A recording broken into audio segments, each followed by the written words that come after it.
Assalamualaikum warahmatullahi wabarakatuh. Kita ketemu lagi di sini dengan kelompok 2 dari matkul metodologi penelitian kualitatif. Dari saya sendiri, dari beranggotakan saya sendiri yang bernama saya Khairuddin Ali Rahman, NIM 1263112020039. Yang kedua, Ifham Qaidul Haqi NIM 1263112020062. Yang ketiga teman saya ialah Frandika Hibatullah 1263112020045. Mungkin itu adalah dari anggota kelompok kami. Nah, di sini saya akan menjelaskan tentang tradisi. Sebuah tradisi dalam penelitian kualitatif. Ada beberapa tradisi yang dilakukan dalam penelitian kualitatif. Itu tradisi apa saja yang dilakukan? Nah, yang pertama itu ada biografi, ada fenomenologi, ada grand teori, ada etnografi. Itu adalah sebuah tradisi dalam penelitian kualitatif. Nah, kita pindah ke penjelasannya ini. Penjelasan yang pertama tentang biografi. Nah, apa itu biografi? Ada yang tahu biografi itu ada apa? Nah, gitu. Jika ada yang tahu, monggo bisa dijelaskan di dalam komentar bawah ini ya. Nah, di sini biografi menurut saya, biografi adalah sebuah penelitian yang mengeksplorasikan sebuah kehidupan kehidupan individu seseorang secara mendalam. Maksudnya apa? Maksudnya seperti analisis data yang juga dimulai dengan membaca kembali keseluruhan kisah individu, lalu menyusun secara kronologis dan menjadi epifani dalam kisah tersebut. Nah, itu adalah sebuah biografi.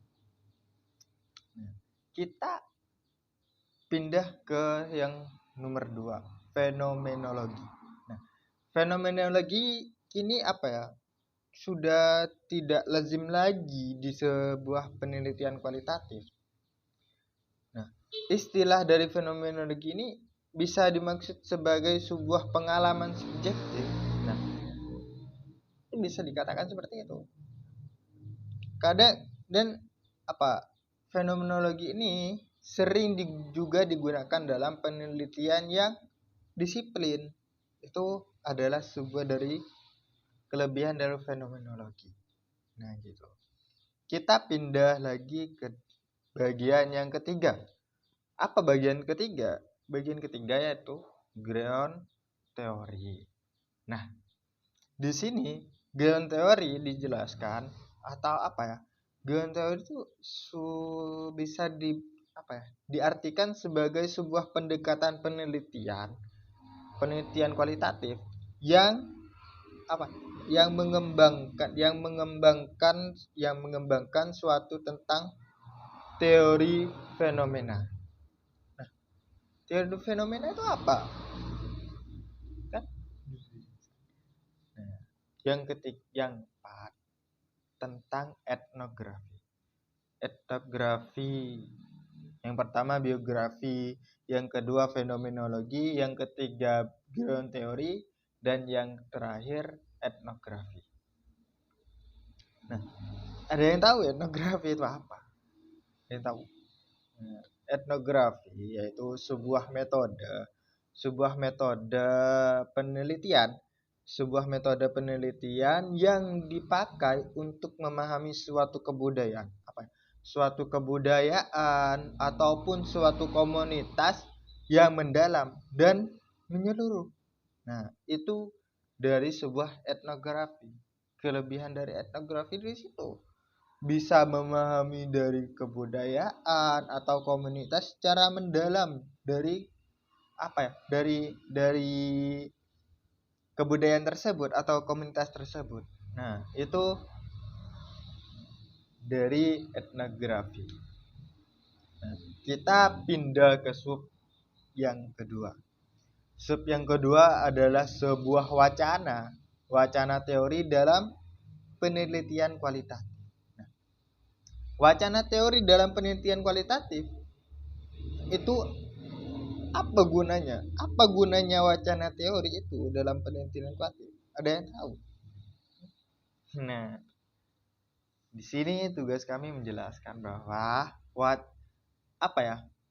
wacana teori dalam kegunaan wacana teori dalam penelitian kualitatif itu adalah suatu lensa atau suatu teori perspektif yang berfungsi untuk membantu penelitian atau memandu bagaimana cara mengumpulkan data dan analisis data dalam penelitian tersebut.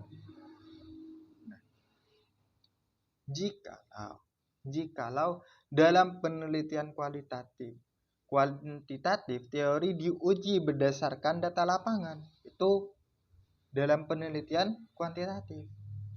Tetapi dalam penelitian kualitatif wacana teori berfungsi memandu peneliti dalam bertanya, mengumpulkan data, analisis data. Nah, itu fungsi dari wacana teori. Jadi dalam wacana teori ini mengandung banyak fungsi dalam sebuah penelitian kualitatif. Nah, itu dalam wacana teori. Yang kedua, yang terakhir ya. Ini yang terakhir. Nah, yang terakhir teorisasi dalam penelitian kualitatif. Nah, apa? Teorisasi dalam penelitian kualitatif itu ada apa aja? Nah, di dalam penelitian kualitatif teorisasi itu ada dua. Nah, yang pertama ada teorisasi deduktif. Yang kedua teorisasi induktif. Nah, ada yang tahu teorisasi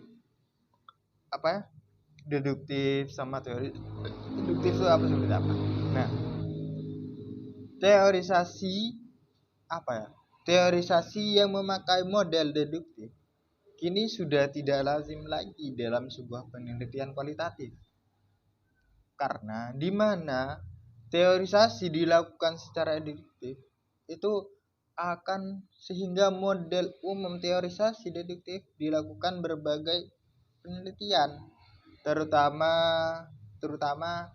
dalam mempengaruhi format kualitatif deskriptif gitu. Pandangan deduktif menuntut penelitian terlebih dahulu menggunakan teori sebagai alat atau ukuran ataupun bahkan instrumen untuk membangun sebuah hipotesis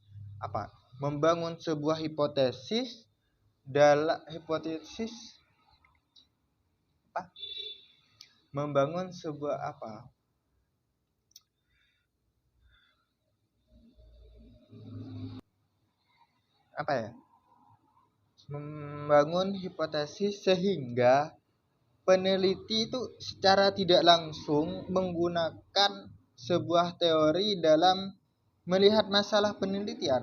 Jadi itu gampang banget gitu kan. Nah, kita pindah lagi ke teorisasi induktif. Nah, di dalam teorisasi induktif ini ada dua macam atau terdapat ada dua pendapat yang berbeda pada suatu model induksi ini. Nah, yang pertama bahwa penelitian harus memfokuskan. Jadi penelitian itu harus fokus kepada data lapangan, data yang ada di lapangan. segala sesuatu tentang teori atau hubungan dengan penelitian menjadi, nah tuh. Jadi jika sudah di lapangan, kita itu harus memfokuskan kepada sesuatu itu. Jadi itu dari sebuah teorisasi induktif. Nah, kita yang kedua bahwa pemahaman terhadap teori bukan suatu yang haram, namun namun data tetap menjadi fokus penelitian di lapangan gitu. Nah, itu teorisasi di induktif. Nah, mungkin hanya ini yang bisa saya sampaikan. Jika ada salah kata ataupun dalam pengucapan tutur saya ada yang kurang baik atau lebih menyinggung terhadap kalian yang mendengarkan, mohon maaf sebesar-besarnya. Ini mungkin bisa dilanjutkan oleh teman saya untuk bagian yang selanjutnya. Terima kasih untuk waktunya. Assalamualaikum warahmatullahi wabarakatuh. Assalamualaikum warahmatullahi wabarakatuh. Nama saya Muhammad Ifham Qadir Haki, NIM 1263112030302. Saya di sini akan menjelaskan apa penggunaan atau fungsi teori. Posisi teori adalah pendekatan kualitatif, harus diletakkan sesuai dengan maksud penelitian yang dikerjakan. Pertama, untuk penelitian yang bermaksud menemukan teori dan dasar, paling tidak ada 3 aspek fungsi teori yang dapat dimanfaatkan. A. Konsep-konsep yang ditemukan pada teori terdahulu dapat dipinjam sementara sampai ditemukan konsep yang sebenarnya dan kencang untuk memuaskan masalah. Membangun kerangka berpikir dan mencoba wawancara. B. Ketika peneliti sudah menemukan kategori dari data yang dikumpulkan, ia perlu memeriksa apakah sistem kategori serupa telah ada sebelumnya. Jika ya, penelitian perlu memahami tentang apa saja yang dikatakan oleh peneliti lain tentang kategori tersebut. Hal ini dilakukan hanya untuk perbandingan saja, bukan untuk mengikutinya. C.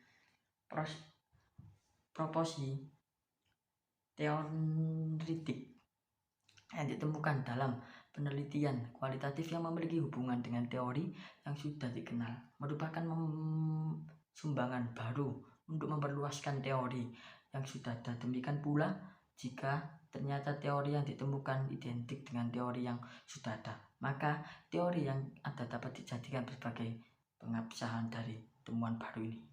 Kedua, untuk penelitian yang bermaksud memperluas teori yang sudah ada, teori tersebut bermanfaat bagi peneliti pada 3 hal tersebut. A. Penelitian dapat dimulai dari teori dahulu tersebut dengan merujuk ke angka umum teori itu. Dengan kata lain, kerangka teoretik yang sudah ada bisa digunakan untuk menginterpretasi dan mendekati data. Namun demikian, penelitian yang sekarang harus dikembangkan secara tersendiri dan terlepas dari teori sebelumnya. Dengan demikian, peneliti dapat dengan bebas memilih data yang dikumpulkan sehingga memungkinkan teori awalnya dan diubah, ditambah, atau dimodifikasi. B. Teori yang sudah ada dapat dimanfaatkan untuk menyusun sejumlah pertanyaan atau menjadi pedoman dalam pengamatan atau wawancara untuk mengumpulkan data awal. C. Jika temuan peneliti sekarang berbeda dari teori yang sudah ada, maka peneliti dapat menjelaskan bagaimana dan mengapa temuannya berbeda dengan teori yang ada. Bab 5. Sistematikan teori penelitian kualitatif.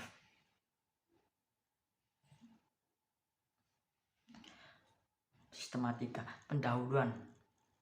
1. Judul penelitian. 2. Latar belakang masalah. 3. Masalah penelitian. 4 tujuan penelitian, 5 tinjauan pustaka atau teori dan kesimpulan teoritas yang digunakan, hipotesis bila diperlukan. Metode penelitian. 1. Populasi, sasaran penelitian. 2. Sampel dan teknik sampling. 3. Metode pengumpulan data. Dan 4. Metode analisis data.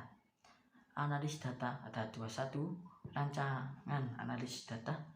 2. Rancangan pembahasan diskusi hasil penelitian. Laporan penelitian. Rancangan dalam laporan penelitian kualitatif secara khusus belum ada format yang baku dan berlaku dalam merancang penelitian kualitatif, namun tetap ada poin-poin sama atau hampir sama dengan beberapa format yang dikemukakan oleh beberapa ahli. Bab 1. Pendahuluan. 1. Konteks penelitian, tentang fenomena yang akan diangkat dalam peneliti serta alasan mengapa penelitian tersebut layak dilakukan. 2. Fokus kajian penelitian, tentang fokus dari fenomena yang akan diteliti, sentral phenomenon, disertai dengan keterangan yang lebih spesifik mengenai batasan sentral phenomenon tersebut. 3. Tujuan penelitian, tentang tujuan yang akan dicapai melalui penelitian yang dilakukan. 3. Manfaat penelitian, manfaat yang akan diperoleh dari hasil penelitian yang dilakukan. Bab 2. Perspektif teoritas, berisi tentang definisi dan tujuan secara teoritas terkait sentral fenomena yang diteliti. 2. Pertanyaan penelitian, tentang pertanyaan penelitian yang dilakukan dan akan dicari jawaban melalui penelitian yang dilakukan. Bab 3. Metode penelitian, metode pendekatan masalah. 1. Itu tentang metode kualitatif yang digunakan dan alasan penggunaan metode yang dipilih. 2. Unit analisis. 1. Subjek penelitian, yaitu tentang informasi mengenai subjek penelitian yang terlibat, teknik yang digunakan dalam menentukan subjek penelitian, alasan peneliti memilih subjek penelitian. 2. Informasi penelitian pada penelitian hampir sama dengan subbab di atas, yaitu berisi tentang mengenal informan penelitian, terkaitan antara informan dengan subjek penelitian. Lokasi penelitian, lokasi penelitian yang akan tahu yang telah dilakukan pengambilan data serta alasan peneliti memiliki lokasi tersebut. Metode pengumpulan data, tentang metode yang digunakan dalam pengumpulan data disertai alasan peneliti dalam memilih metode tersebut. Terakhir, teknik analisis data, berisi tentang teknik analisis data yang digunakan berdasarkan data yang diperoleh berdasarkan tujuan penilaian. Bab 4. Hasil penelitian dan diskusi. 1. Tahap penelitian, tahapan penelitian dari awal hingga akhir. Selain itu juga dicantumkan kegiatan pengambilan data seperti jadwal wawancara atau observasi yang telah dilakukan ataupun yang akan dilakukan. 2. Hasil penelitian yang dikaitkan dengan temuan di lapangan dan pertanyaan penelitian yang ditinjau pada bab awal. 3. Pembahasan atau diskusi, berisi tentang pembahasan atau diskusi mengenai hasil penelitian yang diperoleh, bagaimana berkaitan penelitian dengan teori yang sudah ada, serta bagaimana peneliti masalah hasil temuannya berdasarkan pandang subjek peneliti yang dibandingkan dengan sudut pandang teoritas. Bab 5. Kesimpulan dan saran. 1. Kesimpulan, berisi tentang kesimpulan yang didapatkan berdasarkan hasil penelitian dan diskusi. 2. Saran, berisi tentang yang akan ditemukan oleh peneliti berdasarkan hasil penelitian dan diskusi. Terima kasih, itu hasil rangkuman dan akhirul kalam. Wassalamualaikum warahmatullahi wabarakatuh. Assalamualaikum warahmatullahi wabarakatuh. Perkenalkan, nama saya Franika Hibatullah, nomor NIM 12631120045. Saya dari Fakultas Usuluddin Adab dan Dakwah, jurusan Manajemen Dakwah. Yang terhormat serta saya hormati dosen pembimbing makul metodologi penelitian, yakni Ibu Zulfa dan saya banggakan teman-temanku seperti rahimahullah. Alhamdulillahirabbil alamin wa bihi nasta'inu ala umurid dunya waddin. Assalatu wassalamu ala asrofil anbiya wal mursalin sayyidina maulana Muhammad wa ala alihi wa sahbihi ajma'in. Amma ba'd. Baiklah, saya akan melanjutkan apa yang telah dijelaskan oleh teman saya tadi mengenai ragam teori dalam penelitian. Ragam teori dan teorisasi dalam penelitian. Secara umum, teori sosial bergerak sekitar 4 tingkatan realitas, baik yang bersifat makro maupun yang bersifat mikro, yaitu realitas tingkat makro objektif, makro subjektif, mikro objektif, dan mikro subjektif. Perbedaan tingkatan realitas hanya merupakan kebutuhan analisis saja. Jika konsentrasinya berproses pada pola-pola umum kehidupan sosial, maka termasuk realitas tingkat makro. Tapi jika perhatian ditunjukkan pada tingkatan individu atau individual, maka itu bersifat mikro. Mikro jadi kecil, makro itu besar, luas, lebih luas dan lebih kecil. Kalau individu kan kecil, seperti itu. Maka ia termasuk bersifat mikro. Individual, mikro. Kalau bersifat umum, makro. Menurut Fransos, seseorang individu tak mungkin lepas dari ikatan struktur sosial dimanapun ia berada. Namun seseorang individu memiliki kemampuan untuk memilih berbagai alternatif tindakan secara efektif, aktif, kreatif, dan evaluatif yang memungkinkan tercapaian tujuan khas yang diinginkan. Analog dengan skema dasar teori aksi tersebut, dapat dikatakan bahwa tindakan seseorang terkait dengan beberapa variabel, yaitu variabel nilai dan norma, variabel tujuan, variabel sumber daya. Menurut Weber ini merupakan para ahli teori-teori penelitian. Dia mengungkapkan pendapatnya, menurutnya hidup manusia dan segala tindak tanduknya sesungguhnya ditandai suatu upaya pencarian makna, baik disadari maupun tidak ia sadari. Ia mengusulkan 5 pokok mesti dikaji dalam melakukan studi tentang tindakan sosial, yakni analog dengan skema dasar teori aksi tersebut, dapat dikatakan bahwa tindakan seseorang terkait dengan beberapa variabel, yaitu variabel nilai dan norma, variabel tujuan, variabel sumber daya. Menurut Weber, hidup manusia dan segala tindak tanduknya sesungguhnya ditandai suatu upaya pencarian makna, baik disadari maupun tidak.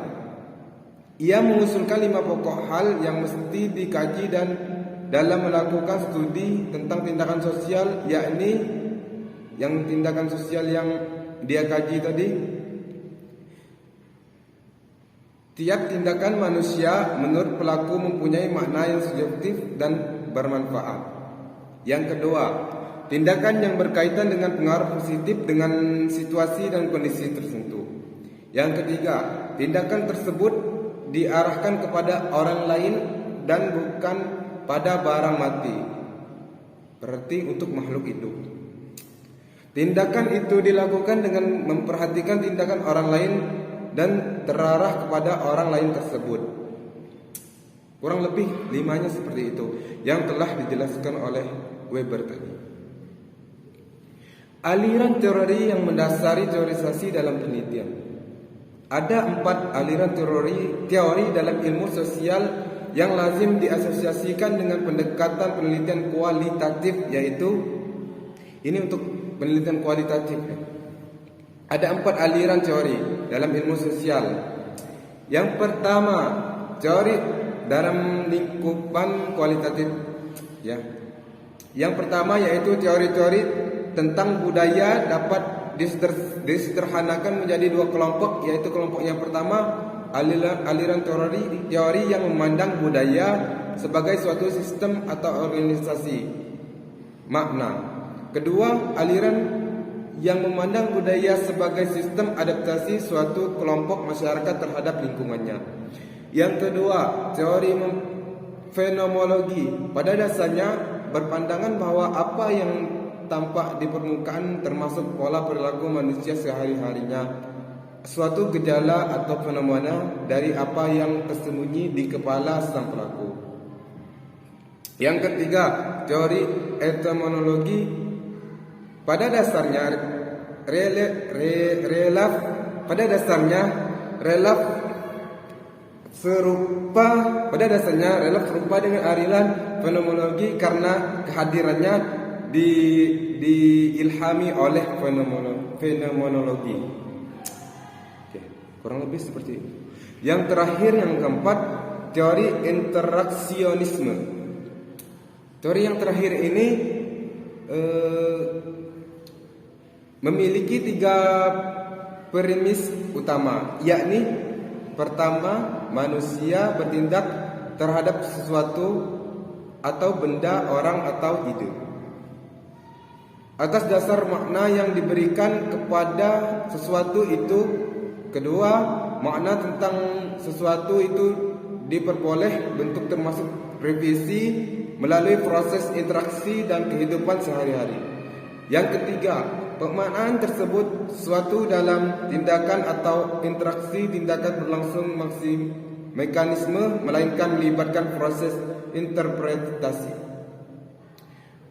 Mungkin hanya ini yang bisa saya sampaikan. Apabila ada kata-kata yang salah atau dalam penyampaian banyak kekurangan, kami mohon maaf. Apabila benarnya itu semua datangnya dari Allah SWT.